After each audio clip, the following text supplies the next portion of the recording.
Budget इक्तिसादी फांसी घाट करार, तहरीक इंसाफ ने मुस्तरद कर दिया। शेख वकास अकरम कहते हैं तहरीक इंसाफ इस बजट को लेला बजट करार देती है।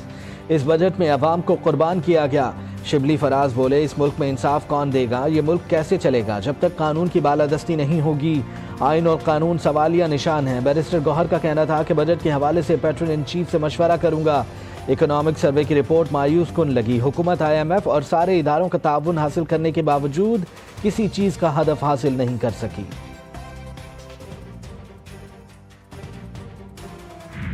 IMF के शिकंजे के अंदर बैठकर ये बजट उन्होंने बनाया। वो बोलते ये करो, बोले ये नहीं होगा, ये करो, बोले ये नहीं होगा, ये करो, ये नहीं होगा। मतलब पाकिस्तान एक गिनीज बुक में इसका नाम आएगा इस चीज़ में कि ये इसने नया कानून बनाया है कि टैक्स पेयर से पैसे ले जाएंगे, उसके अकाउंट सीज कर देंगे। कराची के ताजरों ने विफाकी बजट को कुछ खट्टा कुछ मीठा करार दे दिया। सवाल उठाया कि शरह नमू का 2.4% का हदफ कैसे हासिल होगा?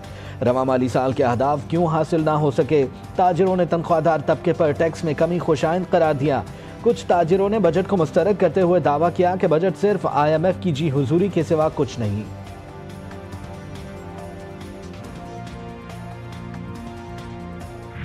जुल्म ही है, बस क्या कर सकते, अवाम क्या कर सकते? टैक्स लगाते जा रहे, ऊपर करते जा रहे हैं। ये पाकिस्तान है, आपको पता है सारी हुकूमत करप्शन के पीछे लगा हुआ है। जितने का है ठीक है, बस वो तो बस गुजारा कर रहे हैं। मुश्किल में चल रही है और थोड़ी सी मुश्किल उठा लेगी, कोई फर्क नहीं पड़ता इस अवाम को। हम लोग कहाँ से करेंगे? पेट्रोल पर चला रहा है, देखो वारे में नहीं आ रहा है, पूरा बेकार हुकूमत है। हुकूमत है कोई किस किस्म की हुकूमत है पता नहीं। हुकूमत की जानिब से ई-कॉमर्स पर सेल्स टैक्स को अवाम ने मुस्तरद कर दिया। कहते हैं ये इंतहाई गैर मुनासिब है, इससे महंगाई मजीद बढ़ेगी, आम आदमी पर बोझ बढ़ेगा। पेट्रोलियम मसनूआत पर 2.5% कार्बन लेवी आयद होने पर कराची के शहरी फट पड़े। कहते हैं ये बेकार हुकूमत है, टैक्स पर टैक्स आयद कर रही है, अवाम को जुल्म की चक्की में पीसा जा रहा है, किसी किस्म का कोई रिलीफ फराहम नहीं किया जा रहा। हुकूमत का यूट्यूबर्स और सोशल मीडिया इन्फ्लुएंसर्स पर टैक्स लगाने का फैसला। सोशल मीडिया इन्फ्लुएंसर्स ने मिला जुला रद्द-ए-अमल देते हुए कहा कि ज़ायद टैक्स लगाने से ज़्यादा असर नहीं पड़ेगा।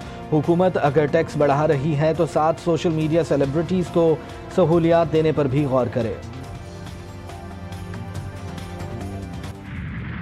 6 लाख रुपए और 12 लाख रुपए तक तनख्वाह पाने वालों के लिए टैक्स की शरह 5% से कम करके 2.5% कर दी गई है। जो लोग 22 लाख रुपए तक तनख्वाह लेते हैं उनके लिए कम से कम टैक्स की शरह 15% की बजाय 11% करने की तजवीज़ है। इसी तरह ज्यादा तनख्वाहें हासिल करने वालों के लिए भी टैक्स की शरह में कमी की तजवीज़ दी जा रही है। 22 लाख रुपए से 32 लाख रुपए तक तनख्वाह लेने वालों के लिए टैक्स की शरह 25% से कम करके 23% करने की तजवीज़ है।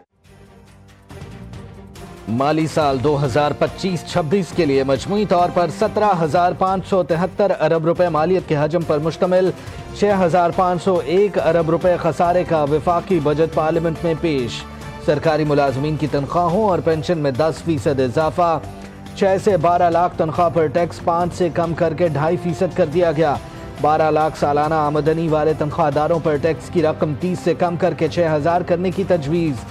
22 लाख रुपए तक सालाना तनख्वाह लेने वालों पर टैक्स की शरह 15 के बजाय 11% करने की तजवीज़। 22 से 32 लाख रुपए सालाना तक तनख्वाह लेने वालों के लिए टैक्स की शरह 25 से कम करके 23% करने की तजवीज़ दी गई है। नए माली साल में दिफा के लिए 2,525 अरब रुपए मुख्तस। पाटा के लिए टैक्स छूट का खात्मा कर दिया गया। वफाकी वज़ीर ख़जाना ने बताया कबल अज़ वक्त रिटायरमेंट की हौसला शिकनी की बजाय की जाएगी। कराची वाटर सप्लाई के 4 मनसूबे के लिए 30 अरब 20 करोड़ रुपए रखे गए। पटफेडर केनाल के लिए 1 अरब 80 करोड़, कच्ची केनाल के लिए 69 करोड़ रखे गए हैं। बलोचिस्तान में डैमों के लिए 5 अरब रुपए मुख्तस। दासू पन बिजली मनसूबे के लिए 10 अरब 90 करोड़ रुपए रखे गए। सौकी किनारी के लिए पन बिजली मंसूबे के लिए 3.5 अरब मुख्तस। हायर एजुकेशन कमीशन को 39.5 अरब रुपए फराहम किए जाएंगे। जायदाद की खरीदारी पर आयद विद होल्डिंग टैक्स 1.5% कम करने की तजवीज़। कमर्शियल जायदादों, प्लॉट्स और घरों की मुंतकली पर 7% फेडरल एक्साइज ड्यूटी खत्म करने की तजवीज़ भी दी गई। वज़ीर ख़जाना ने बजट तकरीर में बताया 10 मरले तक के घरों और 2000 मुरब्बा फिट के फ्लैट्स पर टैक्स क्रेडिट मुतारिफ कराया जा रहा है। इस्लामाबाद में जायदाद की खरीदारी पर स्टैम्प पेपर ड्यूटी 4 से कम करके 1% करने की तजवीज़। IT एक्सपोर्ट को $25 अरब तक बढ़ाने की मंसूबाबंदी भी कर ली गई।